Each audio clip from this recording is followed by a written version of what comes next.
Good morning. আজকে আমাদের লেতে last দিন। তো আজকে আমরা এখান থেকে বেরিয়ে যাব খারদুংলা পাস হয়ে, বাকি কিছু সাইট সিইং দেখে নুব্রা ভ্যালিতে নাইট স্টে করব। কাল রাত্রির থেকে যা খবর পাচ্ছি ভয় পাওয়ানোর মতো। খারদুংলা পাসে আজকেও সকালবেলা বরফ পড়েছে দেখলাম। কালকে তো পড়েইছে, যারা যারা ওখানে ছিল 4-5 ঘন্টা করে আটকে রয়েছে। প্লাস যেটা কাশ্মীর থেকে আসার বোধহয় যেটা রাস্তায় জজিলা পাস, সেখানেও অনেকে আটকে ছিল।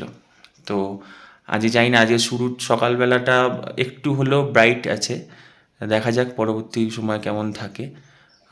এখন আমরা ব্রেকফাস্টের জন্য রেডি হয়ে গেছি। ব্রেকফাস্টের টাইম এখনও হয়নি, আমরা বলে রেখেছিলাম কারণ আমরা 9টায় বেরোবো। তো এখন একটুখানি খেয়ে নিই, জানি না কতটা খেতে পারবো এত সকাল সকাল, বেশি খাওয়া উচিতও নয় এখন পাহাড়ি রাস্তায়। তো এখন খেয়ে নিই, খেয়ে তারপর দেখি কেমন যায় দিনটা সারা।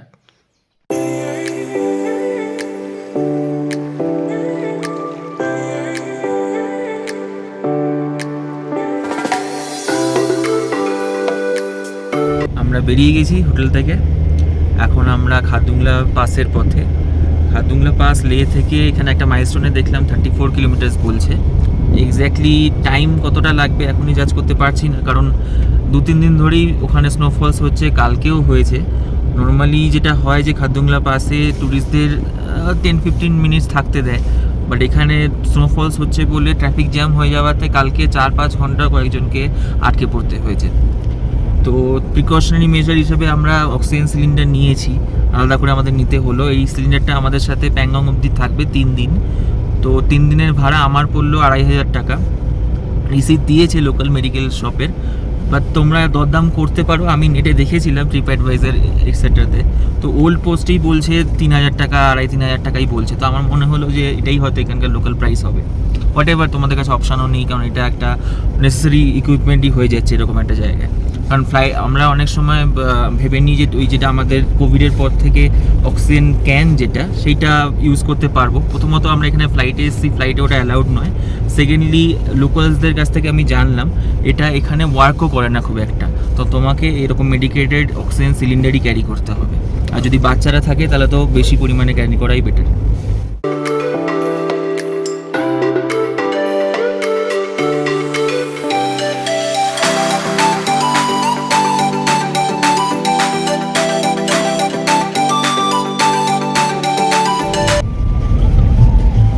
এই সাইডে একটা নদী, সেটা বরফ হয়ে গেছে আসলে। এই যে নদীটা পুরো বরফ হয়ে গেছে।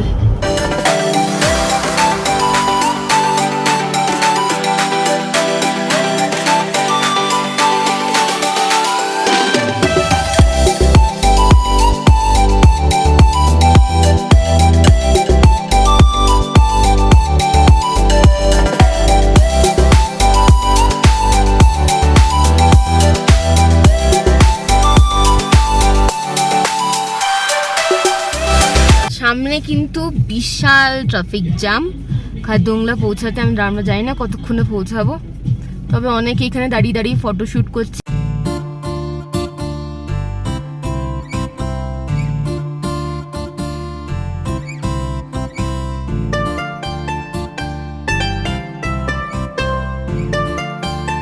আমাদের এখানে যেখানে আমরা জ্যামে ফেসে আছি, সেখানে কিন্তু হালকা করে স্নোফল শুরু হয়ে গেছে।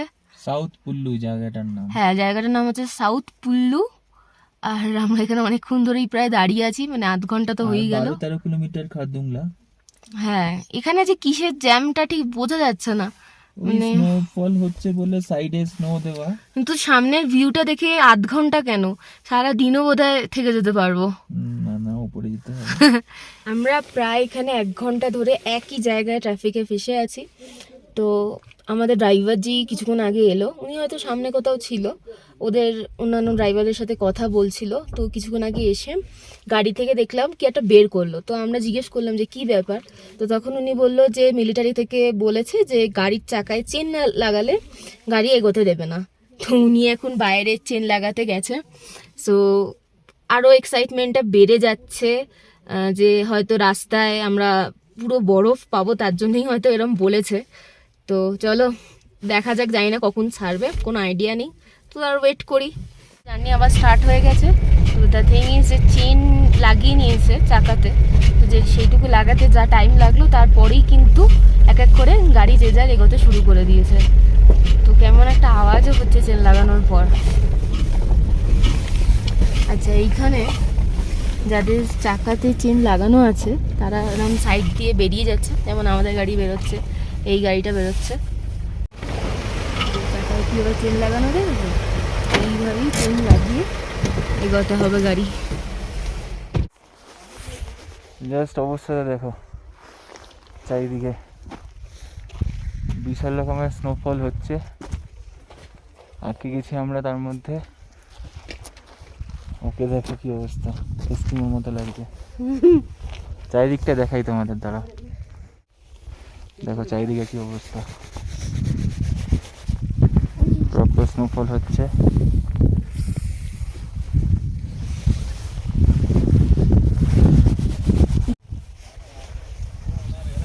গাড়ির অবস্থাটা দেখো, নিচেরটাই যেখানটা পুরো বড়।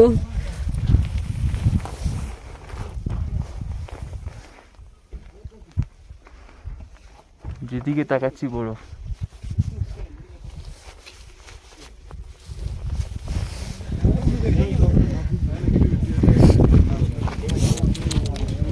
কি অবস্থা, ওরা বরফে জমে যাচ্ছে বেচারা।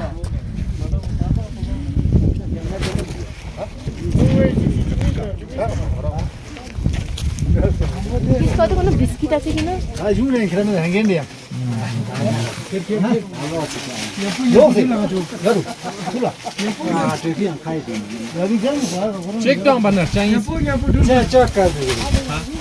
রাহুল গেছে ম্যাগিটা আনতে, মানে আমিও গেছিলাম রাহুলের সাথে। রাহুল বললো যে আপাতত তুমি গাড়িতে গিয়ে বসো, কারণ বাইরে তো মানে ভালোই স্নোফল হচ্ছে। তো আমি গাড়িতে এসে এই জাস্ট বসলাম। এখনও তো দেয়নি, কারণ একটাই দোকান, তার মধ্যে এই ঠান্ডার মধ্যে সবাই ওইখানেই ভিড় করেছে, বিশাল লাইন। আমি জানি না ও কতক্ষণ ম্যাগি নিয়ে আসবে। হ্যাঁ, তো কিন্তু এই ঠান্ডার মধ্যে একটু গরম মানে কিছু না খেলে যেন হচ্ছে না। তো যাই হোক, আসুক দেখি। জাস্ট জানলার কাছটার অবস্থা দেখো, এগুলো কিন্তু সব বরফ, এগুলো কিন্তু সব বরফ। ওই দূরে দেখা যায় ও আসছে হাতে দুটো ম্যাগি নিয়ে। সো আমাদের গরম গরম ম্যাগি চলে এসছে, তো চলো খেয়ে নি। কি হলো, 3 ঘন্টা পর গাড়ি একটু 5 মিটার মুভ করলো। জানি না কতটা যেতে পারবো। খুবই রাস্তায় কি হয়েছে সেটাও বোঝা যাচ্ছে না, সব থেকে বড় কথা। মাঝখানে শুনলাম যে একটা লরি উল্টে গেছে, তারপরে ভাবলাম যে এত স্নোফল হচ্ছে সেই জন্য। এখন যে কী কারণে এতক্ষণ দাঁড়িয়ে থাকলাম সেটাই বোঝা গেল না। আপাতত উই আর মুভিং, ভগবানের ইচ্ছায় দেখি যদি যেতে পারি। তোমরা জাস্ট দেখো কিভাবে পর একদম সেই খেলনা গাড়ির মতো লাইন করে করে আমরা উঠছি। সামনেও ভিড় পুরো। আর এখন প্রত্যেকটা চাকাতে লাগানো আছে, চেন লাগানো। আবার কিছুটা রাস্তায় গিয়ে চেন খুলতে হবে ওদের, কারণ উপরে আবার যেখানে বরফ নেই সেখানে আবার চেন পরানো চলবে না। চলো এগোচ্ছি অন্তত।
সো আমরা এখন খারদুংলা পাসে আছি, তো বেশি টাইম নেই হাতে, আমাদের তাড়াতাড়ি সব কিছু করতে হবে। এটা হায়েস্ট পাস, এখন আর নেই হয়তো।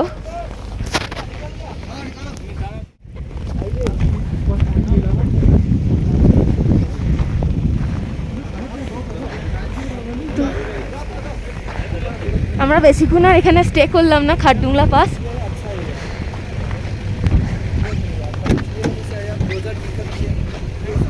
चला गया था, हाँ? दूसरी गाड़ी में चला गया था।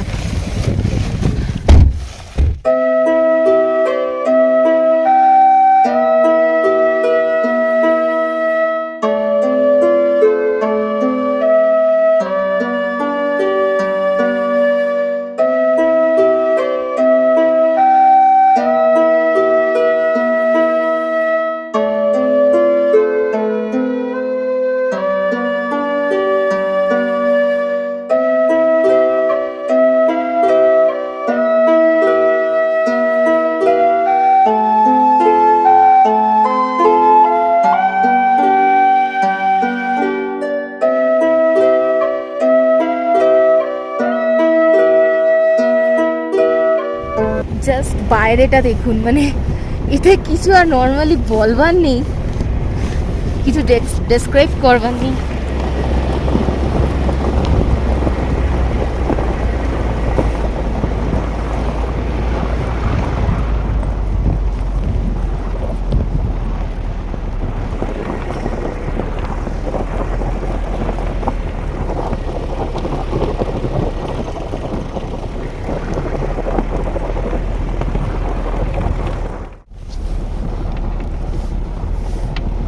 হ্যালো, দৌড়াচ্ছে। এই সাইডের পুরো বরফের ওয়াল, এরকম যেগুলো ওই নর্থ পোলের সাইডে আমি দেখেছি, এরকম সেই জলগুলো জমে গিয়ে এরকম তরোয়ালের মতো হয়ে যায়, সেইগুলো দেখছি এখানে দেখতে পাচ্ছি।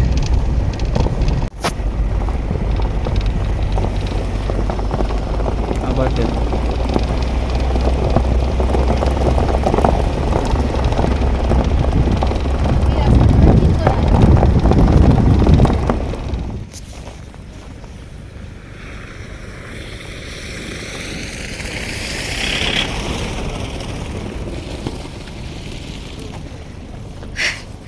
জায়গা নিয়ে আমার নতুন করে কিচ্ছু বলার নেই, শুধু দু চোখ ভরে দেখে যাচ্ছি, আর পারলে আপনারাও দেখুন।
আমরা এখন খারদুংলা থেকে নুব্রার পথে অনেকটা এগিয়ে গেছি, আর নুব্রা 40-50 কিলোমিটার।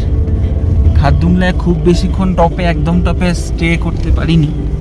ভিডিও কিছুটা করা হয়েছে, প্লাস স্টিল ছবি কিছু তোলা হয়েছে।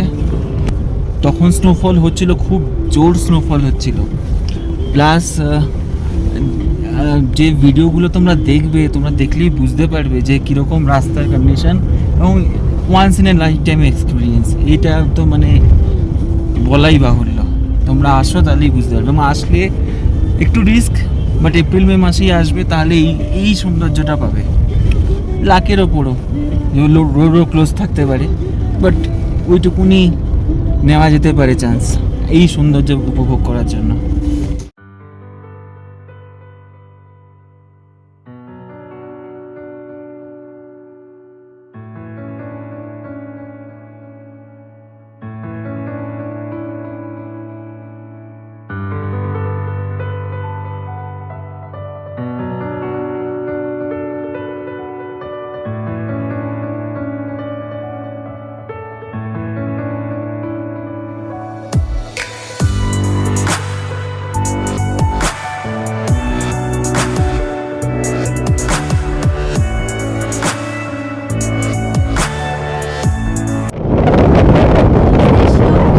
হয়ে গেছে।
অবস্থা মানে একদম শোচনীয়, পুরো পাগলির মতো লাগছে। তবে জায়গাটা যেখানে এসছি না, মানে পুরো চুমু, মানে এক কথায় চুমু জায়গা।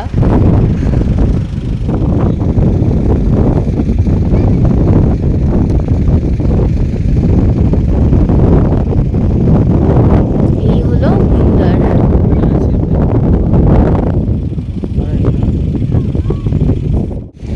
এই যে ক্যামেরাম্যান ফটো তুলছে।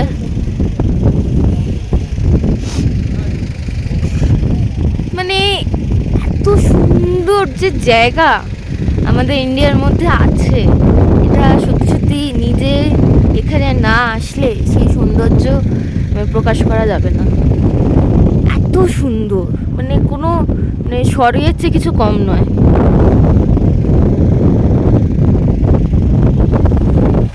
এখানে না জানি না কেন খুব মারাত্মক ঠান্ডা, মানে আমাদের কথাবার্তা এত জড়িয়ে যাচ্ছে, আর মানে ঠিকভাবে ফটো তুলতে পারছি না, ভিডিও করতে পারছি না। যে নদীটা আছে সেটা ক্রস করতে হলে এরকম একটা পুল আছে, এই পুল দিয়ে ক্রস করলাম।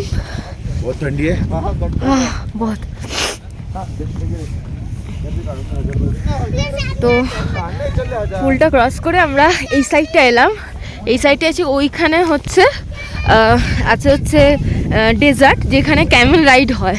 তো আমরা ওই দিকেই আপাতত হাঁটছি, ভাবলাম চলে যাবো, তারপরে মনে হলো এত দূর থেকে এত কষ্ট করে এলাম, আর একটু নয় থেকেই যাই কষ্ট করে।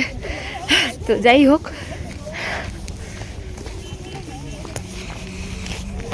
আচ্ছা এখানে আমার আর্চারিও হচ্ছে দেখছি ক্যামেল রাইডের সাথে। খুব সুন্দর একটা জায়গা, মানে সত্যি মানে মনে হচ্ছে স্বর্গ, ভূস্বর্গ। ওই যে দূরে দেখতে পাওয়া যাচ্ছে,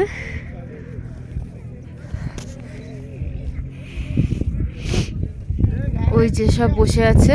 একটু অন্ধকার অন্ধকার লাগছে, ঠিক কথাই, কারণ এখন সানসেটের টাইম, কিছু বোঝা যাচ্ছে না।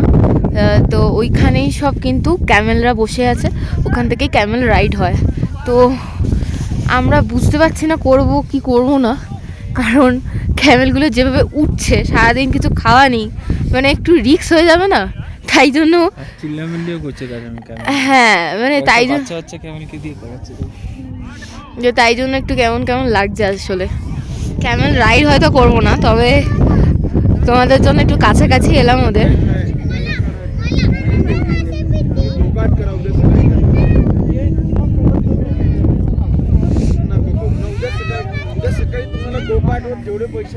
হ্যাঁ আচ্ছা, এটাকে দেখে মনে হচ্ছে সে আমাদের একটা বিসলেরির অ্যাড দেয়, খাও বিসলেরি এরকম করে, এটাকে দেখে সেটা এরকম মনে হচ্ছে। আচ্ছা এটার হচ্ছে ছানা হচ্ছে এইটা, পেছন করে বসে আছে। আসলে আমার এদেরকে দেখে খুব একটা মানে ঠিক লাগছে না, মনে হচ্ছে যদি দৌড়ে এসে মার দেয়, তাই একটু কাছাকাছি মানে একটু ডিস্টেন্স রেখে ফটো তুলছি। ওরে বাবা, এবার উঠে গেছে।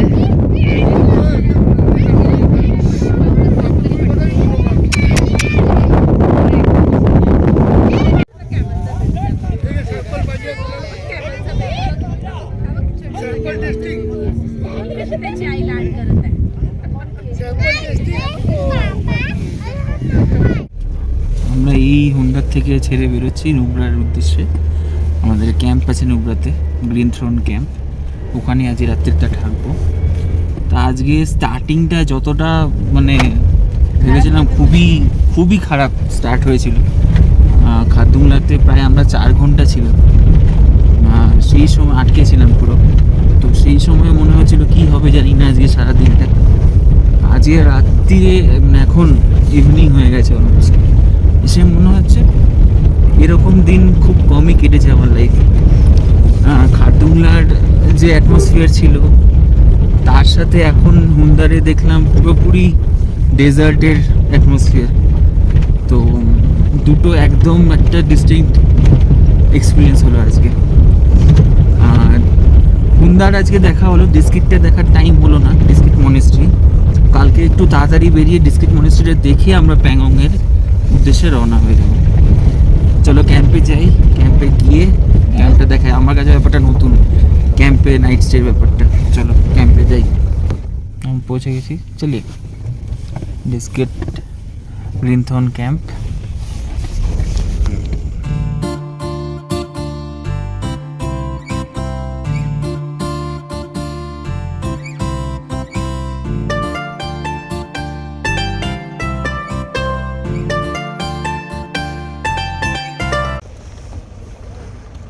ক্যাম্পের সেট আপটা জাস্ট দেখো, জায়গাটা। ফার্স্ট ক্যাম্পটাই আমাদের দিয়ে দিয়েছে, দেখি ঢুকে কেমন। এইটা হচ্ছে হলো মেন রুমটা, মোটামুটি ছোটোখাটো হোটেল রুমের মতো। আর এটা হলো বাথরুম। রাত্রিবেলা ঠান্ডা হবে, বাট একটা এক্সপিরিয়েন্স। চার্জিংয়ের পয়েন্ট এখানে আছে। টিভি নেই, টিভি লাগাতে কোথায় অবশ্য। আর এটা হলো সামনের ভিউ।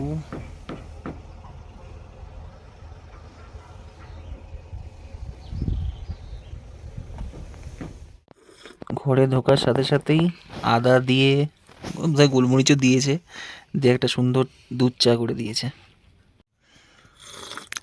কেমন খেতে? বাড়িয়া, অসাধারণ। সারাদিনের ক্লান্তির পর এটাই দরকার ছিল। একদম। এই আমরা ডিনার করতে যাচ্ছি এখন। ক্যাম্পের চারিদিকের একটু পরিবেশটা দেখে নাও।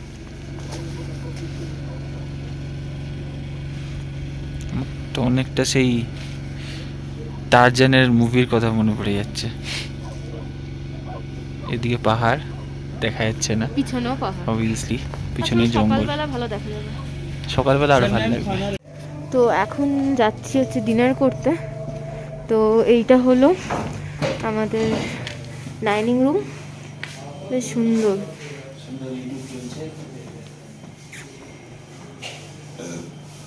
তুমি না খেয়েই থেকে তুলছো? এখনো জানি না কি খাবার আছে, চলো দেখিনি কি কি আছে। এইখানে কিন্তু বলে রাখি, এইখানে মানে বুফে সিস্টেম নেই, এখানে এরা এসে নিজেরা সার্ভ করে দিয়েছে। এটা একটা বেশ ভালো ব্যাপার, মানে বুফে সিস্টেম হলে কি নিজে নিজে যাও, গিয়ে এই ঠান্ডার মধ্যে নাও এক একটা জিনিস, তো তার থেকে এখানে এরা সার্ভ করে দিচ্ছে একদম হাতের সামনে।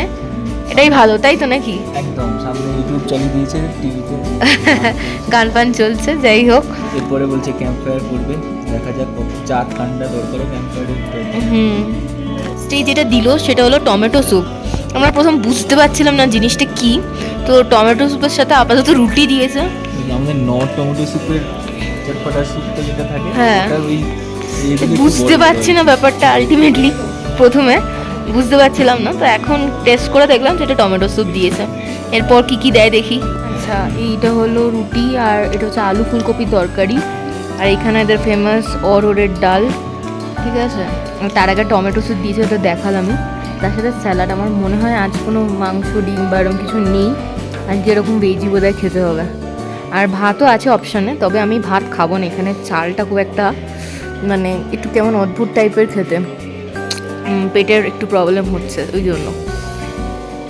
আমার পাতে লাস্টে এইটা কিছু একটা দিল, তো না আমি প্রথম ভেবেছি দই, তো রাত্রিবেলা দইটা আমি মানে টক দই ভেবেছিলাম, তো এখানে নর্থ ইন্ডিয়ানদের একটু এরকম টক দই খাওয়ার অভ্যাস আছে, তো ভাবলাম দই। তবে আমি জিজ্ঞেস করলাম তখন বললো যে সুইট হ্যাঁ, দেখি কি সুইট বুঝতে পারছি না, খাই তাহলে তখন বুঝবো। তো আমরা ডিনার করে উঠলাম, তো সাদা মতন যেটা দিয়েছিল ওটা কিছু মিষ্টি, মানে প্রচণ্ড মিষ্টি ছিল, আর কিছু একটা পায়েস টাইপের বানাতে চেয়েছে, তবে পায়েস হয়নি।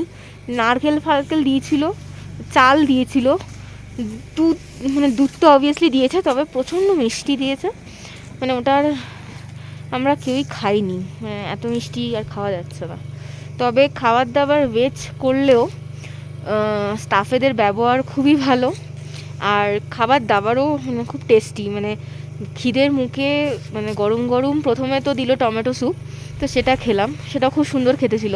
আর তারপর দিল হচ্ছে আলু ফুলকপির তরকারি। আলু ফুলকপির তরকারিটাও খুব সুন্দর খেতে ছিল। আমি তো জেনারেলি রুটি খাই না, কিন্তু খিদের মুখে পেয়েছি, 4টে রুটি খেয়ে নিয়েছি। তোমার কি বক্তব্য? ডালও ছিল, আসলে প্রেজেন্টেশনটা আর ওদের বিহেভিয়ারটা দুটোই খুব ভালো ছিল, হ্যাঁ, সেটাতেই ব্যাপারটা আরো বেটার হয়ে গেছে। নর্মাল সাদামাটা খাবার দাবার, তাও ওদের প্রেজেন্টেশনের জন্য অনেক বেটার লাগছে। একদমই তাই। চলো, খুব ঠান্ডা, এখন ঘুমিয়ে পড়ি। কাল সকালবেলা এই জায়গাটার চেহারাটা আরো অনেক বেটার হবে, সেটা তোমাদের সামনে তুলে ধরবো। একদম। চলো, গুড নাইট।